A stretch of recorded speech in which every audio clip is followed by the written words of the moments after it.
ఇప్పటికి కూడా ఆ సమస్యలు తీరదన్న. దానికి తీసుకొచ్చింది ఏందంటే కల్వకుంట్ల చంద్రశేఖరరావు గారు మిస్సింగ్ సర్వే నంబర్ అని ఒకటి తీసుకొని వచ్చిండన్న. ఆ హ్మ్. మిస్సింగ్ సర్వే నంబర్ తీసుకొనొచ్చి ఆఫీసర్‌కు అలర్ట్ లేదు. కలెక్టర్‌కి అలర్ట్ లేదు. ఇంకా ఎంఆర్ఓకి అలర్ట్ లేదు దాంట్లో. ఎవరేం చేయలేదు. డైరెక్ట్ సీసీఎల్ఎల్ఏ అనేసి ఒక ఆఫీస్ ఉంటది హైదరాబాద్‌లో. ఓకే. అక్కడి నుండి హ్యాండిల్ చేయాలది. ఓకే. అక్కడ సమస్యలు మొత్తం తీరుతున్నాయంట అంటే అక్కడ కూడా మొత్తం తీరలేవన్న.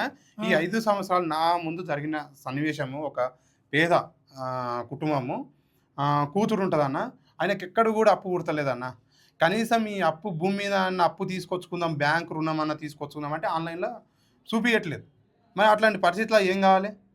ఓకే. అయితే ఈ ధరణి పోర్టల్ తీసుకొచ్చి అనేక మంది పేదవాళ్ళను చాలా ఇబ్బందులకు గురి చేసింది. కొంతమంది అయితే ఉరేసుకొని గూడా చచ్చిపోయారు పిల్లల పెళ్ళిళ్ళు చేయలేక. ఓకే. అట్లాంటి పరిస్థితి తీసుకొనొచ్చిర్రు.